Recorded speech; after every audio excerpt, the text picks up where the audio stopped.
प्रसन्न आणि छान वाटतंय. कारण पहिल्यांदाच मला मॉडेल कॉलनीमध्ये धनुष्यबाणावर मतदान करायची संधी मिळाली. तर मतदान गुप्त असतं. आता माझं मतदान तर जगजाहीर आहे. तर मला आपल्याला सांगायचं आहे की व्यवस्था चांगली आहे. परंतु सिनियर सिटिझनना पायऱ्यावरून आणण्यासाठी जेवढी व्यवस्थित व्यवस्था पाहिजे तेवढी नाही आहे. पण आतमध्ये गेल्यावर प्रत्येक ठिकाणी ज्या पायऱ्या होत्या आधी विद्याभवन शाळेमध्ये त्याच्यापेक्षा व्यवस्था चांगली आहे. परंतु झालंय काय की मतदार यादीमधले जे जुने मतदार होते म्हणजे जे वयाने जास्त झालेत उलटे त्यांना इकडे केलेलं आहे शिफ्ट आणि बाकीचे जे मतदार आहेत ते तिकडे आहेत. प्रत्येक ठिकाणी पायऱ्या या शाळांमध्ये असतातच की ज्या चढताना सिनियर सिटीजनना त्रास होतो. रांगेत उभं राहायला सुद्धा रांगेत फार अपुरी जागा आहे.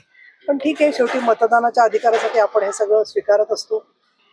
सगळीकडे महाराष्ट्रामध्ये मतदान चाललेलं असताना काल फार अशांत वातावरण होतं. परंतु त्याच्यामुळे मतदान आहे आणि निवडणूक आहे याची जाणीव मतदारांपर्यंत झालेली आहे.